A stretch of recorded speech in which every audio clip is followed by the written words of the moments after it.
Hello everyone, welcome to our channel AJ Pharmacy. So today we will discuss about cellular adaptation. ये cellular adaptation क्या होता है? हमने already discuss कर रखा था कि जो नॉर्मल सेल होता है, हम देख लेते हैं कि आज हमने एक्चुअली किस चीज़ के बारे में डिस्कस करना है. हमने बहुत पहले डिस्कस किया था कि नॉर्मल सेल में दो तरीके से स्टिमुलाई एक्ट कर सकते हैं ना. ये मान लो ये हमारा एक नॉर्मल सेल है एंड इसमें दो तरीके के स्टिमुलाई आ सकते हैं, है ना. एक तो सिंपल सा उसमें क्या हो सकता है, स्ट्रेस आ सकता है, सिंपल सा स्ट्रेस. एंड द सेकेंड उसमें क्या हो सकता है, वो एक इंजूरियस स्टिमुलाई हो सकता है, इंजूरियस स्टिमुलाई. ओके. इस केस में क्या होता है, इंजूरियस स्टिमुलाई के केस में पहले बात कर लेते हैं. इसमें क्या होता है, एक्चुअली सेल की इंजरी हो जाती थी, है ना. सेल की इंजरी होती थी,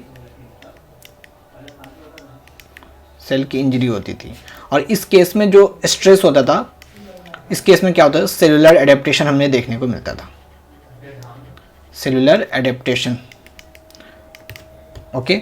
और ये जो सेलुलर एडेप्टेशन है, ये इसकी जब इनएबिलिटी होती थी तो ये क्या करता था, सेम पाथवे को फॉलो करके सेल इंजरी हो जाती थी इसकी. और देन हमने बात की थी कि reversible cell injury, irreversible cell injury. Then उसमें भी फिर हमने डिस्कस किया था कि कौन सेल की डेथ जो होती है इरिवर्सेबल के केस में जो हम बात करते हैं एपोप्टोसिस एंड नेक्रोसिस. हमने इस चीज़ को हमने छोड़ के रखा था, डैट इज़ सेलुलर एडेप्टेशन के बारे में. जो सेलुलर एडेप्टेशन होता है ये किस तरीके से होता है, एक्चुअली ये होता क्या है और इसके क्या सब टाइप्स होते हैं. So this is very important to know what will be the type of the cellular adaptation, how it occurs, and what are the example of the cellular adaptation of different types. So today we will discuss about the cellular adaptation in the brief. हम देखेंगे जो cellular adaptation की इसकी definition क्या होगी, इसके types क्या होंगे और इसको बेहतर तरीके से हम इसको समझने की कोशिश करते हैं. तो चलिए शुरू करते हैं.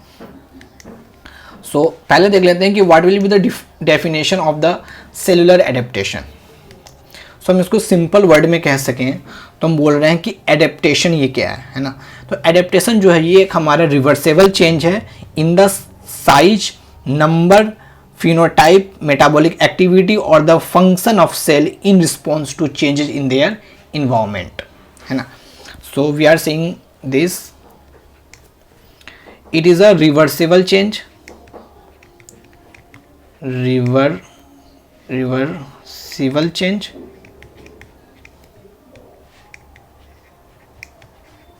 Change of what.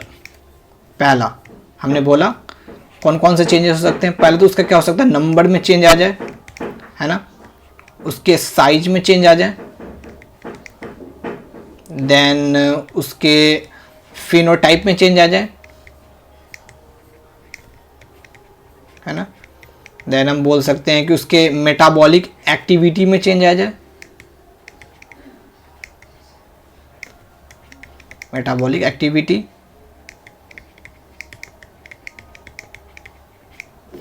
देन हम कह सकते हैं कि उसमें उसका फंक्शन में चेंज आ जाए या लॉस ऑफ फंक्शन हो सकता है,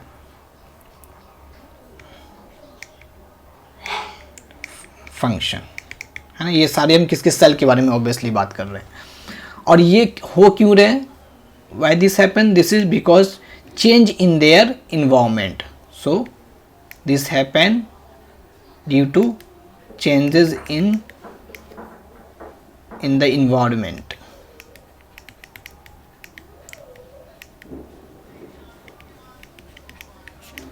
और इसी चीज़ को हम एक ब्रीफ अपने आप वर्ड में अगर आप इस चीज़ को कन्वर्ट करना चाहो, इसी चीज़ को हम एडेप्टेशन बोलते हैं. तो एक बार हम और रिपीट करेंगे इसके डेफिनेशन को. The adaptation are the reversible changes in the size, number, phenotype, metabolic activity और the function of the cell in response to changes in their environment. हम बात करते हैं कुछ और important term about cellular adaptation. Actually it is a physiological बात कर सकते हैं, फिजियोलॉजिकल पैरामीटर है हमारे बॉडी का और ऑकरेंस होता है ना. So we can say this, these are the physiological adaptation usually represent response of the cell to the normal stimulation by the hormones or the endogenous chemical substance. This is very important. हम ये बात बोल रहे हैं कि ये जो changes हैं, है ना, ये हमारे एक फिजियोलॉजिकल एडेप्टेशन होती है ना. अगर हम बात करें इस चीज़ को कि ये क्या होता, कैसा होता है, फिजियोलॉजिकल एडेप्टेशन होता है. और ये होता है क्यों है, ये सर्टेन टाइप ऑफ स्टिमुलाई की वजह से हो सकता है. ये तो या तो किसी हार्मोन की वजह से हो, है ना, जिसको हम बोलते हैं हार्मोन विड्रॉल, या तो वो बॉडी के बाहर से कोई स्टिमुलाई आ रहे हैं जिसको हम बोल रहे हैं इंडोजेनियस केमिकल स्टिमुलाई की वजह से भी ये हमें सेलुलर एडेप्टेशन देखने को मिल सकता है. इसका बेस्ट एग्जांपल होता है in the, you can say the enlargement of breast, है ना. इनलार्जमेंट ऑफ ब्रेस्ट कब होता है, ये आप लैक्टेटिंग वुमेन के केस में आप देखते होंगे, जब प्रेगनेंसी के केस में, लैक्टेटिंग वुमेन्स के केस में आप देखते होंगे कि there is an enlargement of the breast. Why this happen, because there is a hyperplasia and the hypertrophy of breast. This happen due to the enlargement और the cell hyperplasia of acinar cell.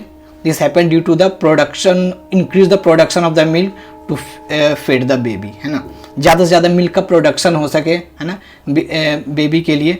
सो क्या होता है, वहाँ के जो cell होते हैं, जो हम बात करते हैं एसिनार सेल का, उससे क्या होता है, हाइपरप्लेजिया और हाइपरट्रॉफी होता है. ठीक है. सो उसकी वजह से क्या हो जाएगा, ज़्यादा से ज़्यादा मिल्क का प्रोडक्शन हो सके और बेबी के लिए ये यूजफुल और इनफ अमाउंट में वो प्रोड्यूस हो सके. सो ये बेस्ट एग्जांपल है सेलुलर एडेप्टेशन का. एडेप्ट करना मतलब कि किसी भी सर्टेन स्टिमुलाई को के रिस्पॉन्स में जो सेल अपना बिहेवियर दिखाती है, रिप्रेजेंट करती है, उसी चीज़ को हम क्या कहेंगे, सेलुलर एडेप्टेशन कहेंगे. This is very simple to know. Now हम बात करते हैं कि what are the type of the adaptation. जो सेलुलर एडेप्टेशन होते हैं उसके क्या क्या टाइप्स होते हैं. Now we will talk about the types.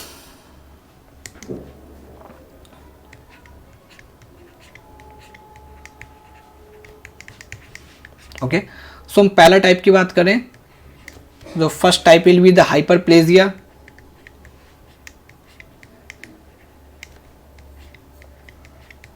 Hyperplasia. Second type will be hypertrophy. Hypertrophy.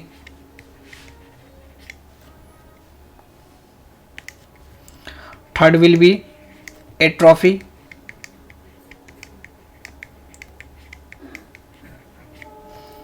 Fourth will be metaplasia.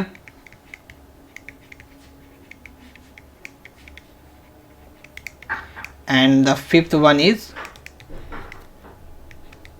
dysplasia.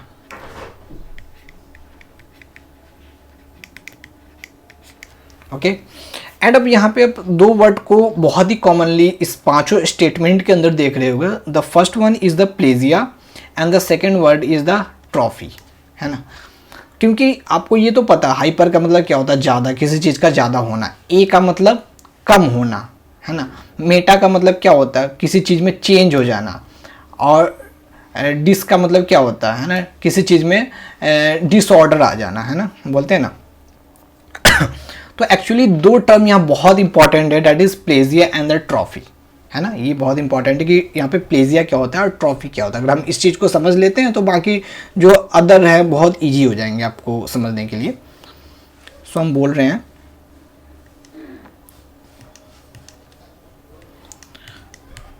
So what is the meaning of plegia. Actually जो plegia होता है उसका मतलब होता है पॉलीफ्रेशन होना, है ना. तो पॉलीफ्रेशन किस में होता है, सेल के नंबर में होता है. सो एक्चुअली जो प्लेजिया का मतलब क्या होता है, सो हम बोल रहे हैं प्लेजिया का मतलब होता है, प्लेजिया रिप्रेजेंट करता है एक्चुअली नंबर को रिप्रेजेंट करता है, ये नंबर ऑफ सेल को. तो हम बोल रहे हैं वहाँ पे हाइपरप्लेजिया मतलब क्या होगा, सेल के नंबर बढ़ जाएंगे, है ना. जहाँ हम बात करेंगे मेटाप्लेजिया, क्या जो सेल चेंज हो जाएंगे, है ना. फिर हम वहाँ बात करेंगे डिस्प्लेजिया में क्या होते हैं, सेल में जो ये होता है, सेल के नंबर में क्या हो जाएगा, डिसऑर्डर आ जाएंगे, है ना. तो ये हम प्लेजिया को बोल सकते हैं, number of the cell. Now यहाँ पे इंपॉर्टेंट दूसरा चीज़ है, दैट इज ट्रॉफी. अब ये ट्रॉफी क्या होता है, that is trophy. Actually it is a Greek word, है ना, trophy. It is a Greek word, एक ट्रॉफी वर्ड है, उससे ड्राइव किया गया है। इसका स्पेलिंग होता है TROPHE, है ना, यहाँ वाई है और ये ई है, इस वर्ड से ड्राइव किया गया है, that is trophy. It is a Greek word. इसका मतलब क्या होता है? एक्चुअली इसका मतलब होता है ग्रोथ। इसका मतलब होता है ग्रोथ। और ग्रोथ हमें कहाँ देखने को मिलता है, किस चीज़ की वजह से देखने को मिलता है, और कहाँ पे इस चीज़ का ऑब्जॉर्व हम देख सकते हैं? ऑब्वियसली किसी चीज़ के साइज में हम देखते हैं ग्रोथ। सो हम अल्टीमेटली बोलें जो ट्रॉफी का मतलब होता है सेल साइज। ट्रॉफी का मतलब हो गया सेल साइज, ठीक है। तो यहाँ पे दो टर्म है, डेट इज हाइपरट्रॉफी। हाइपरट्रॉफी का मतलब क्या होगा? सेल के साइज बढ़ जाएंगे, और एट्रॉफी मतलब सेल के साइज घट जाएंगे। सो this is very important, plegia and trophy. अगर आप इस चीज़ को समझ जाओगे तो ये टर्म आपके लिए बहुत ईजी हो जाते हैं फिर समझने के लिए। और अगर आप एग्जाम पॉइंट ऑफ व्यू से अगर आप इसको लिखने के लिए भी जाओगे तो बहुत ईजी हो जाएंगे, है ना। और एग्जाम्पल भी बहुत ईजिली तरीके से दे सकते हो अपने पेपर के अंदर। अब हम बात करते हैं different types of cellular adaptation को ब्रीफ में, और उसके एग्जाम्पल को भी देखेंगे। सो पहले हम बात करते हैं hyperplasia. So first we will talk about hyperplasia. Hyperplasia, है ना, हमने ऑलरेडी डिस्कस कर दिया। प्लेजिया का मतलब क्या हो गया? नंबर, और हाइपर मतलब ज़्यादा। तो मतलब सेल्स नंबर क्या हो जाएंगे इस केस में? बढ़ जाते हैं, ठीक है। सो एक्चुअली इसकी डेफिनेशन की ओर हम जाएं, so it is a phenomena in which there is increase in the number of the cell in an organ और tissue which may then lead to the increase in their volume. Okay, so obviously अगर cell की number बढ़ जाएगी, अगर हम यहाँ बोल रहे हैं कि मान लो कोई सेल है, उसकी अगर नंबर बढ़ गई, सेल नंबर अगर बढ़ता है तो ये क्या करेगा? इसके वजह से क्या हो जाता है? सेल की वॉल्यूम भी बढ़ जाएगी, है ना।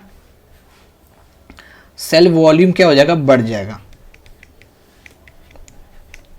सो इट इज बेसिक डेफिनेशन हम बात करें हाइपरप्लेजिया के। और एक्चुअली हमें ये देखने को किस में मिल सकता है? या तो ये आपको ऑर्गन्स के अंदर देखने को मिल सकता है, या तो टिश्यूज के अंदर देखने को मिल सकता है। सो हम बोल रहे हैं कि हमें देखने को मिल सकता है, कहाँ देखने को मिल सकता है? ऑर्गन और टिश्यूज।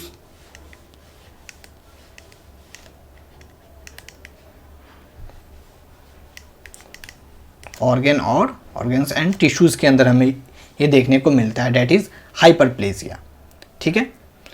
सो अब हम बात करते हैं हाइपरप्लेजिया के भी फर्दर टाइप होते हैं। We will talk about hyperplasia के कुछ टाइप्स। सो ये दो तरीके से कैटेगराइज होते हैं, that is physiological and the second one will be pathological. So दो टाइप में ये क्लासिफाइड होता है, डेट इज फिजियोलॉजिकल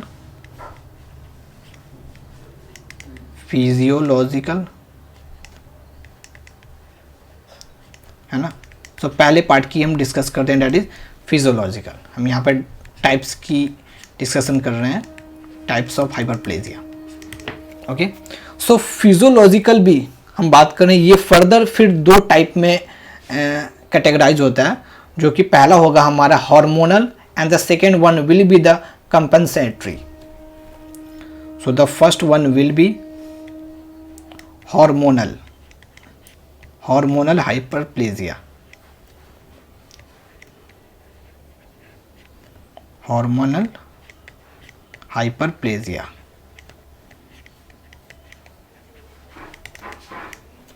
ओके, अब ये हार्मोनल हाइपरप्लेजिया होता क्या?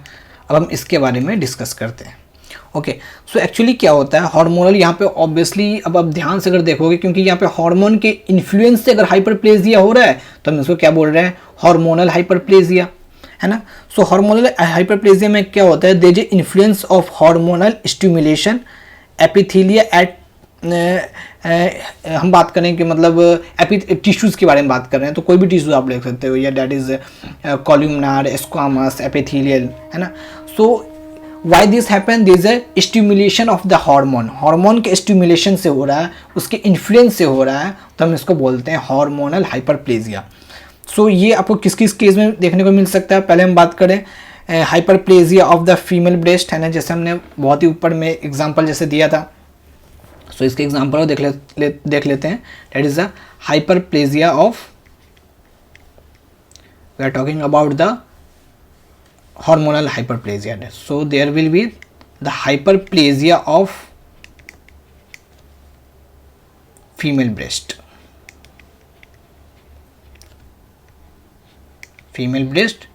during lactation, है ना। ये एग्जांपल हो सकता है हार्मोनल हाइपरप्लेजिया के। और क्या एग्जांपल हो सकते हैं, और हम कर सकते हैं जैसे discuss like pregnant uterus, pregnant uterus,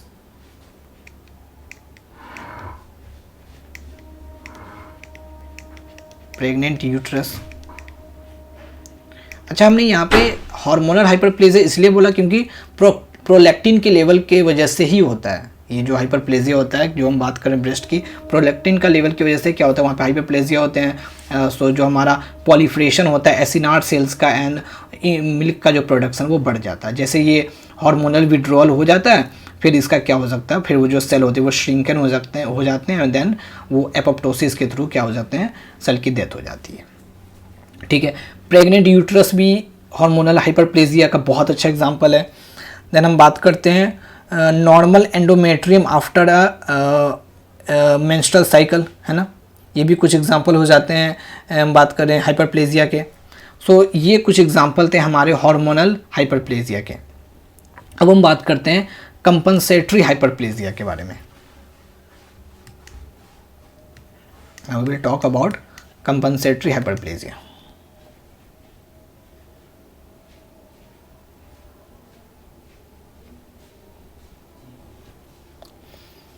Now we will talk about compensatory hyperplasia. So compensatory hyperplasia,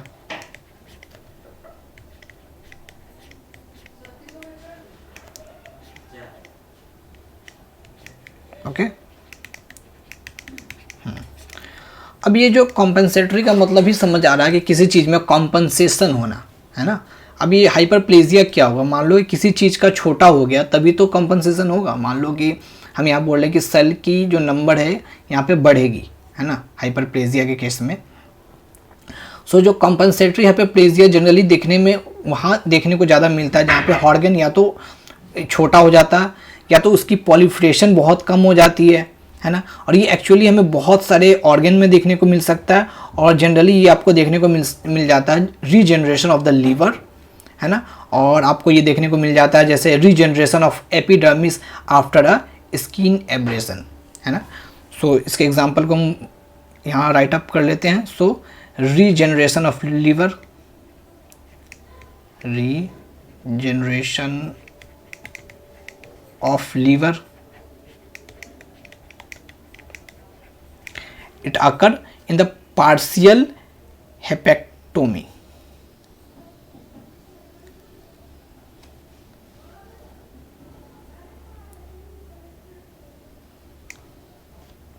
and the second one is the regeneration of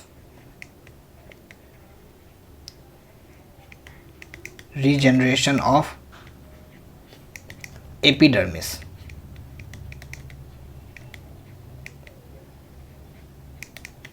सो ये हमारे एग्जाम्पल हैं कॉम्पनसेटरी हाइपरप्लेजिया के बारे में। सो अब हम बात करें, क्योंकि ये था हमारा फिजियोलॉजिकल हाइपरप्लेजिया, हमने दूसरे कैटेगरी के बारे में बात किया था, डैट इज पैथोलॉजिकल हाइपरप्लेजिया। अब ये पैथोलॉजिकल हाइपरप्लेजिया क्या होता है, that is pathologic hyperplasia.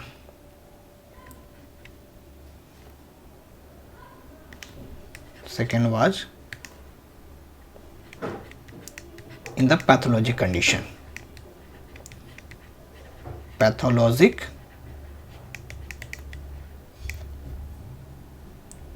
hyperplasia,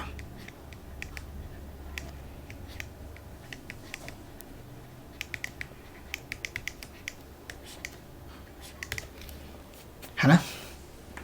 अब ये जो हमारा पैथोलॉजिक हाइपरप्लेजिया होता है, ये कब होता है, there is excessive stimulation of the hormone और द ग्रोथ फैक्टर, ठीक है।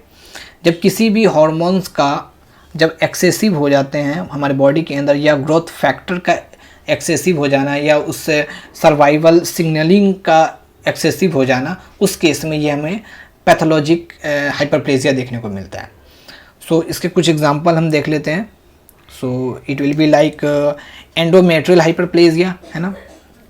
सो एंडोमेट्रियल हाइपरप्लेजिया,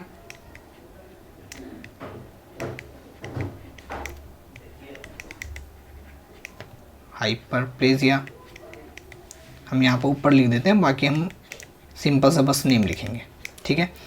एंड कुछ और देख लें, that is like wound healing of granulation tissue, है ना। एंड द थर्ड टाइप कुछ हम ले सकते हैं जैसे स्किन वॉट्स, है ना, this is very important, skin warts. Actually this is happen due to the hyperplasia of epidermis due to what, human papilloma virus. So it happened due to the human papilloma virus, and there is a hyperplasia of epidermis, human papilloma virus.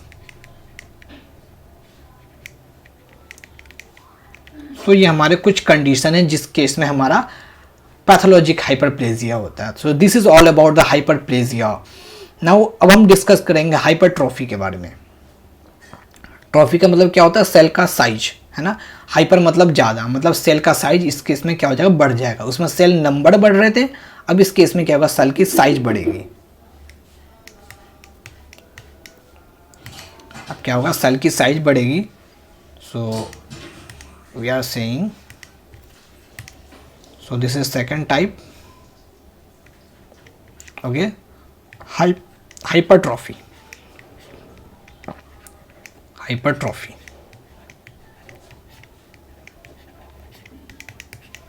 मैं इसको छोटा कर देता हूँ।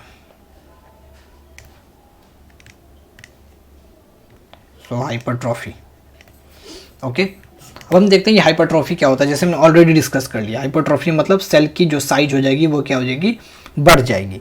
So actually इसकी अगर हम definition की ओर जाएं तो ये क्या कहता है, it is a phenomena in which there is increase in the size of the cell and with such change as an increase in the size of the organ, है ना। सेल की साइज भी बढ़ जाती है इस केस में, है ना। और उस चेंज की वजह से क्या होता है, ऑब्वियसली जो अगर सेल की साइज अगर बढ़ जाएगी तो सेल की ऑर्गन की जो हमारे ऑर्गन की साइज भी है वो भी क्या हो जाएगी, वो भी बढ़ जाएगी, ठीक है। So according to definition there is a increase in the cell size, cell size increase and it lead to the increase in the size of organ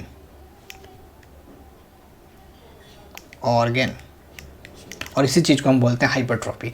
actually इसकी भी हम टाइप्स की बात करें तो ये सेम होता है, इसमें भी दो पार्ट्स में होते हैं, फिजियोलॉजिकल एंड पैथोलॉजिकल। तो इसके हम टाइप्स की बात करें, that is first one is physiologic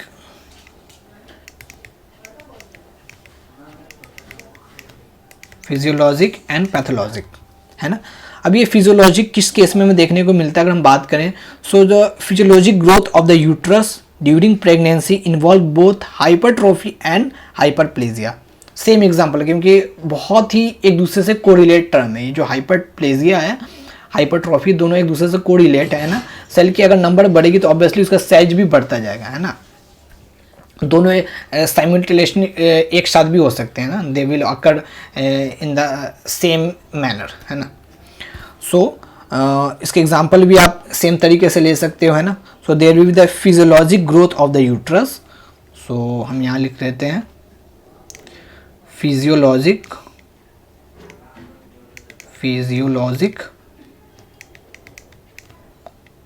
growth of uterus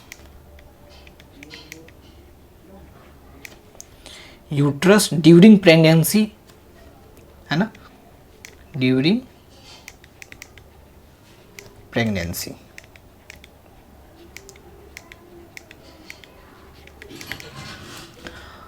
अब हम कुछ और एग्जाम्पल की बात कर लेते हैं। नाउ अब हम बात करेंगे पैथोलॉजिक कंडीशन में एग्जाम्पल के बारे में। कुछ और एग्जाम्पल आप जैसे उस केस में भी, इस केस में भी आप ले सकते थे, ब्रेस्ट के केस में भी ले सकते हैं। देयर इज ऑल्सो हाइपरट्रॉफी भी होता है ना। सो जो हमने ऑलरेडी आपको बताया, जो एग्जाम्पल होंगे हमारे हाइपरप्लेजिया एंड द हाइपरट्रॉफी की, दोनों आप सेम ले सकते हैं बिकॉज ये क्या होते हैं, एक साथ होते हैं, है ना। Now we will talk about the pathologic condition of hypertrophy. Now we will talk about pathologic condition.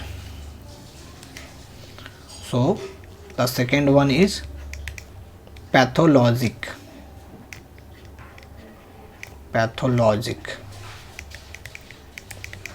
Types of hypertrophy. So pathologic types में क्या हो सकता है, कभी कभी किसी ऑर्गन का ज़्यादा वर्कलोड हो जाना, है ना। This also lead to the hypertrophy.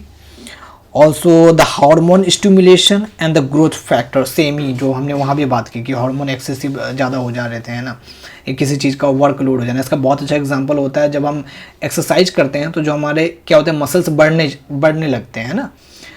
तो हमारा क्या होता है, मसल्स ज़्यादा हमारे बॉडी के अंदर बढ़ते हैं, इसलिए कहा जाता है आप ज़्यादा एक्सरसाइज करो।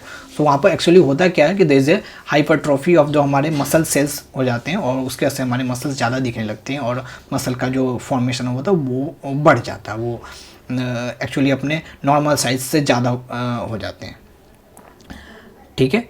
और कुछ इसके एग्जांपल हम देखें पैथोलॉजिक कंडीशन ऑफ हाइपरट्रॉफी के, that is hypertrophy of the heart. इसे बहुत कॉमन है, ये इंपॉर्टेंट। जो हमने ऊपर की ओर बात की वो तो बहुत ही कॉमन थे जो हमने हाइपरप्लेजिया के अंदर देखा। अब ये थोड़ा अलग है कि देयर इज अ हाइपरट्रॉफी, ये थोड़ा अलग है, that is hypertrophy. So there is a hypertrophy of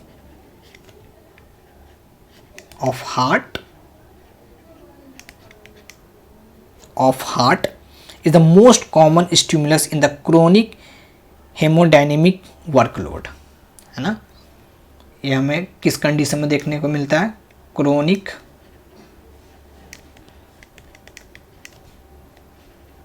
haemodynamic workload. ये थोड़ा सा डिफरेंट एग्जांपल है of hypertrophy in the pathologic condition और टाइप्स, है ना।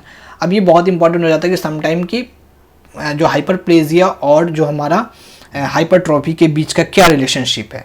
सो हम बात करें हाइपरट्रॉफी और हाइपरप्लेजिया जो होते हैं वो अलग प्रोसेस तो हैं, एक दूसरे से अलग प्रोसेस है, लेकिन ये क्या होते हैं, फ्रीक्वेंटली होते हैं, ये एक साथ ही होते हैं। और क्या होता है, ये जो इनका जो ट्रिगरेशन होता है, ट्रिगर होते हैं, ये सेक मैकेनिज्म से ट्रिगर होते हैं। So this is the relationship between hypertrophy and the hyperplasia. Now we will talk about atrophy, क्योंकि ये बहुत ये है ना, इंपॉर्टेंट है। एट्रॉफी बहुत कंडीशन में आपने देखा भी होगा, बहुत ही डिजीज कंडीशन में देखने को मिलते हैं एट्रॉफी ऑफ द सेल, है ना, particular cell. Now we will talk about the atrophy. So we will talk about the third type of cellular adaptation, that is atrophy, है ना। एट्रॉफी मतलब ऑब्वियसली जो सेल का क्या हो जाएगा, साइज घट जाएगा, ठीक है। So it is a phenomena which is acquired loss of cell size due to the reduction of the cell size और the number of the parenchymal cell in an organ. So इसमें क्या होता है, actually क्या हो जाता है, cell की क्या हो जाती है, साइज कम हो जाती है,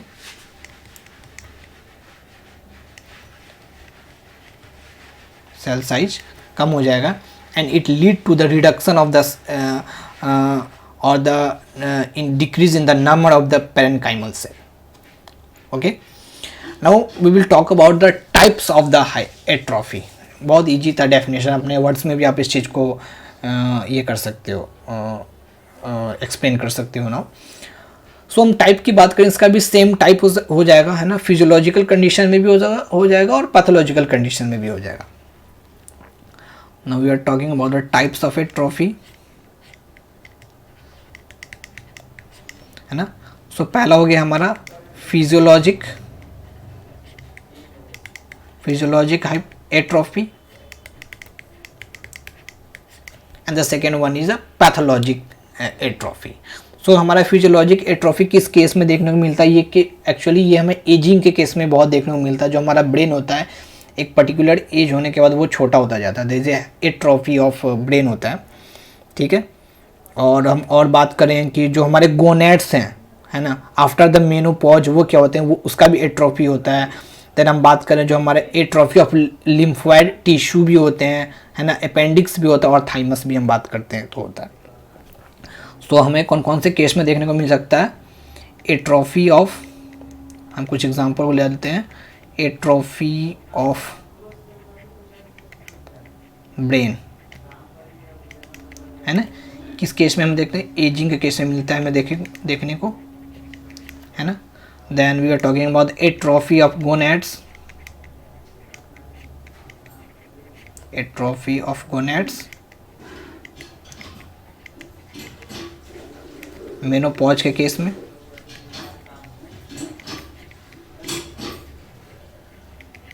है ना। देन हम कुछ और एग्जांपल की बात कर रहे थे, जैसे atrophy of lymphoid tissue, atrophy of lymphoid tissue.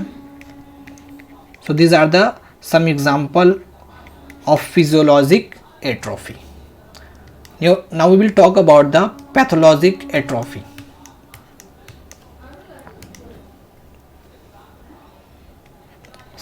Second one is a pathologic,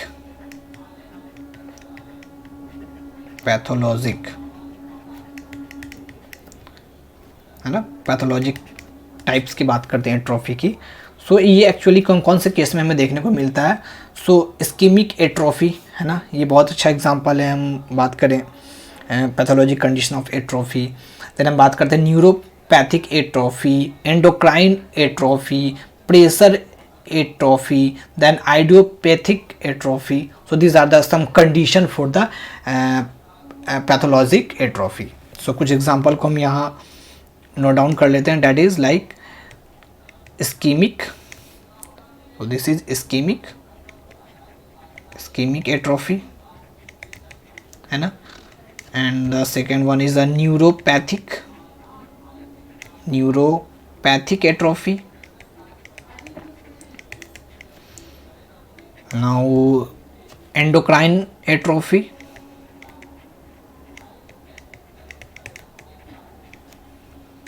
idiopathic atrophy,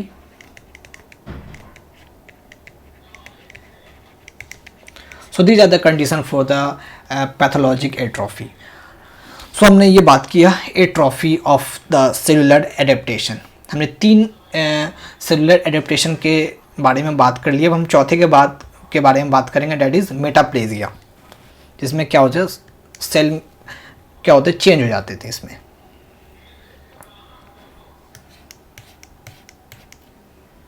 So now the fourth one is metaplasia.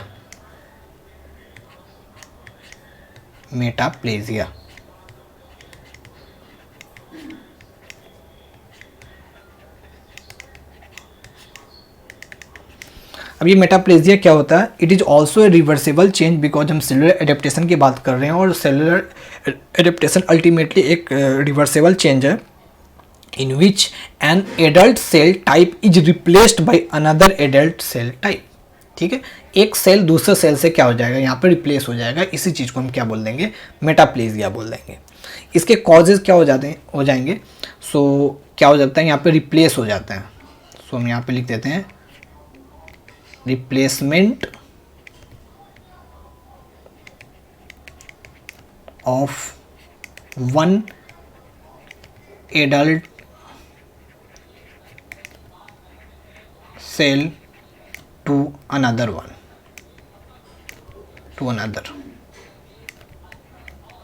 इसी चीज को हम क्या बोलते हैं, मेटाप्लेजिया।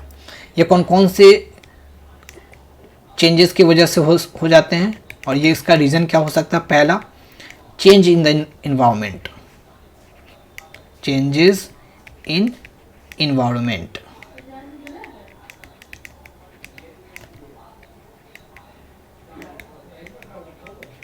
है ना, changes in the environment. Second is like irritation in the environment, है ना, and the nutritional problems like, so इरिटेशनल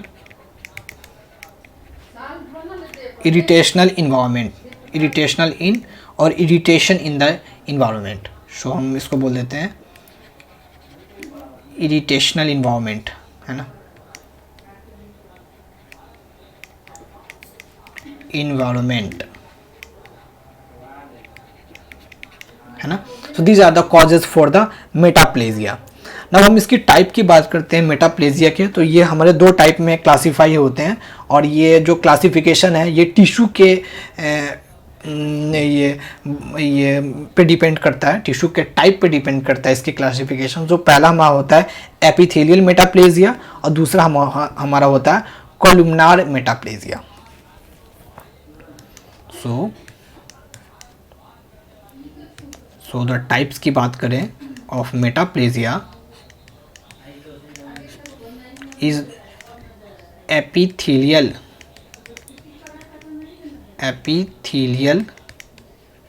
metaplasia,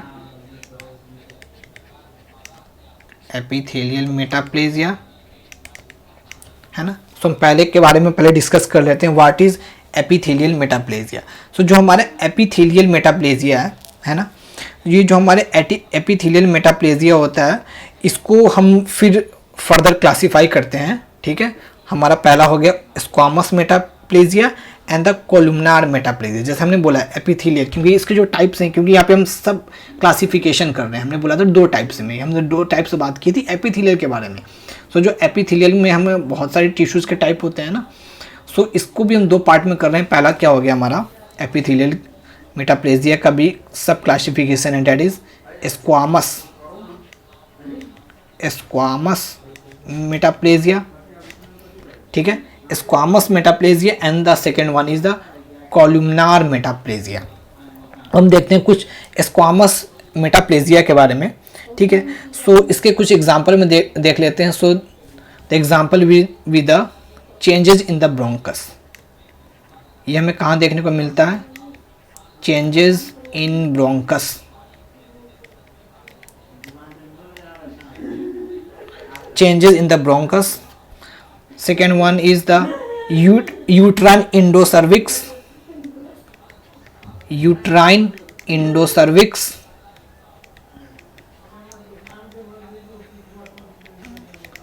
uterine endocervix. Now like they are also happen in the gallbladder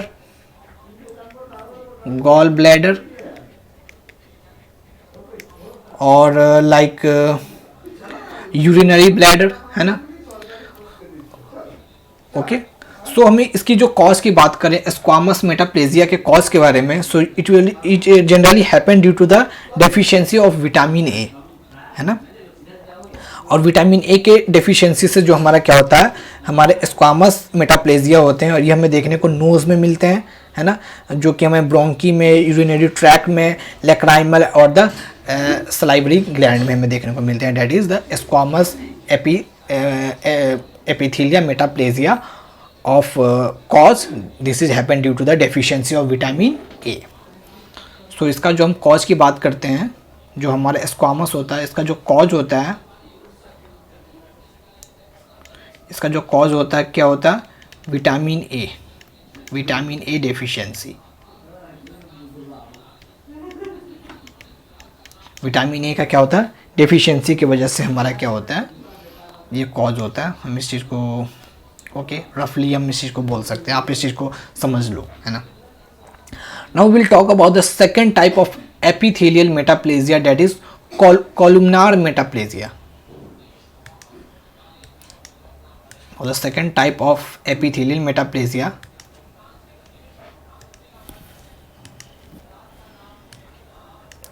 columnar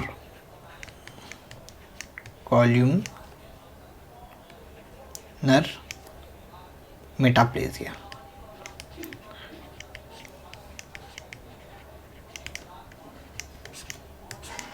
ये हमें कौन कौन से condition में देखने को मिलता है? तो actually it happen in the condition of intestinal metaplasia, in the healed chronic gastric ulcer और बैरेट इसोफेगस, है ना।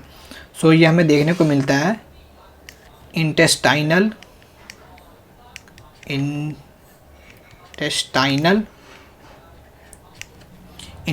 Metaplasia in healed chronic gastric ulcer,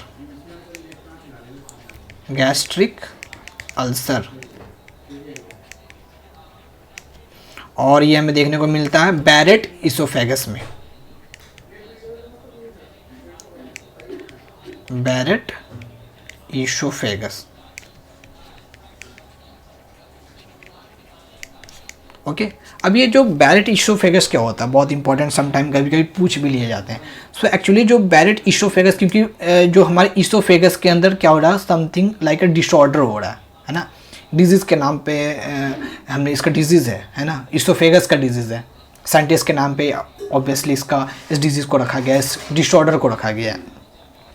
so actually it is happen due to the result of repeated exposure of stomach acid, है ना। जो हमारे oesophagus होता है उसका क्या होता है, ज़्यादा अगर एक्सपोजर होता है हमारे स्टोमिक एसिड्स की वजह से, तो ये कंडीशन हमारे डेवलप होता है, डेट इज़ बैरेट इसोफेगस, ठीक है। सो ये हमें एक्चुअली देखने को मिलता है in the patient that is diagnosed with the condition that is GERD, that is gastro esophagus reflux disease. एक बार मैं फिर से बोलूँ, that is gastro esophagus reflux disease. So ये हमें बैरेट इसोफेगस हमें इस कंडीशन में देखने को मिलता है, इन पेशेंट्स में देखने को मिलता है। सो हम कह रहे हैं यहाँ पे पेशेंट्स डायग्नोस्ड।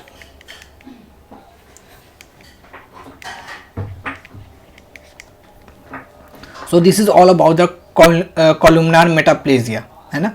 हम सेकेंड टाइप की बात कर रहे हैं, that is we will talk about the second type of metaplasia. Second type of metaplasia that is mesenchymal, that is हम इसको रिप्रेजेंट रोमन से करते हैं। एक्चुअली हमने रोमन से रिप्रेजेंट किया है, सो हम इसको रिप्रेजेंट करते हैं रोमन से।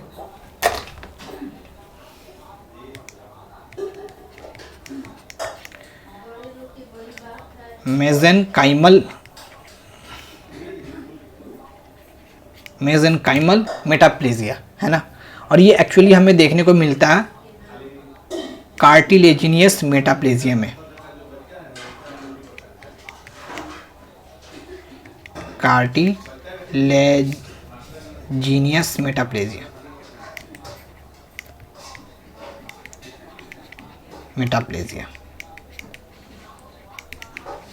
सो this is all about the metaplasia of the cellular adaptation. हम लास्ट टाइप की बात करेंगे cellular adaptation, that is dysplasia. Now we will talk about the fifth type of cellular adaptation, that is dysplasia.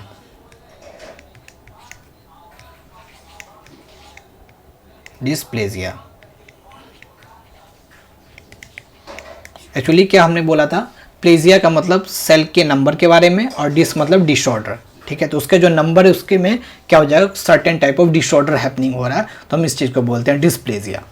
So actually हम इस चीज़ को अगर लिख लेते हैं तो ये इस वर्ड ने ही हमें इस चीज़ का डेफिनेशन बोल दिया है। It is a phenomena of cellular adaptation in which there is a disordered cellular development. So यहाँ पे क्या होगा, डिसऑर्डर्ड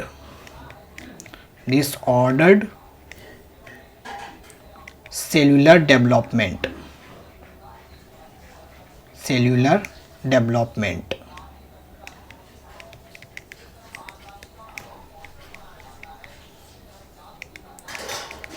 ओके, इसको हम एक और नाम से बोलते हैं, दैट इज एटिपिकल हाइपरप्लेजिया। इसका दूसरा नाम होता है कॉमनली नोन एज और ऑल्सो रेफर्ड एज, हम इस चीज़ को बोलते हैं रेफर्ड एज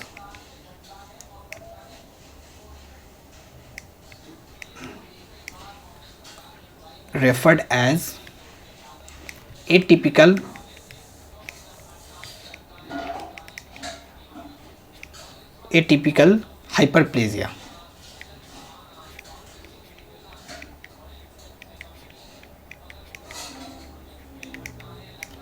है ना।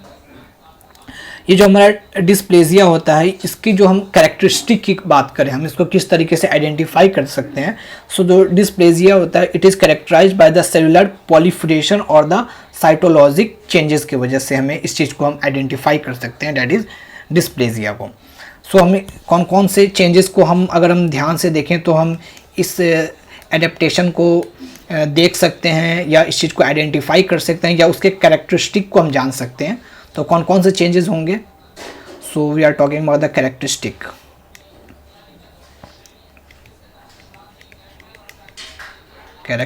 ऑफ डिस्प्लेजिया, है ना। सो हम पहली कैरेक्टरिस्टिक की बात करें, इसमें क्या हो सकता है, is an increase in the number of the layer of epithelial cell.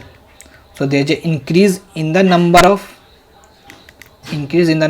of layers of epithelial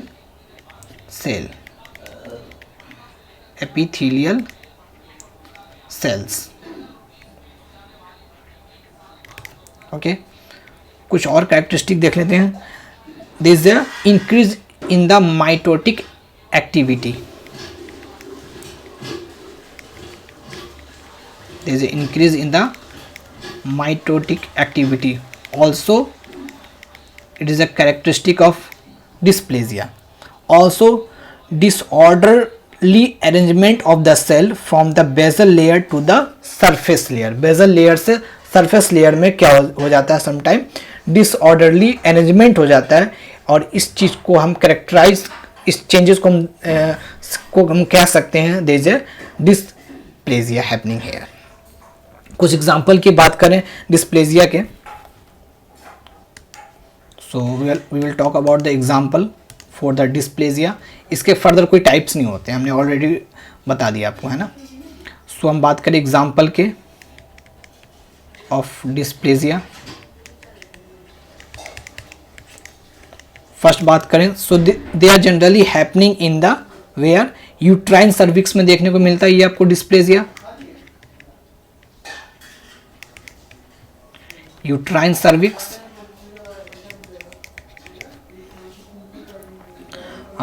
site भी आप इस एग्जाम्पल को आप साइट बोल सकते हैं। Example in the context of the site where they are happening.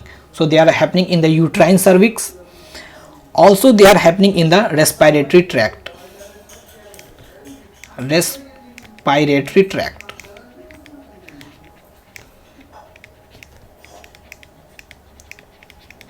है ना। So this is all about the cellular adaptation of the, जो हम बात करते हैं सेल के, उसके डिफरेंट टाइप्स की भी हमने डिस्कशन की। सो मिलते हैं नेक्स्ट वीडियो में। Please like this video, share with your friends and relative and subscribe to our channel. Thank you so much guys for watching this.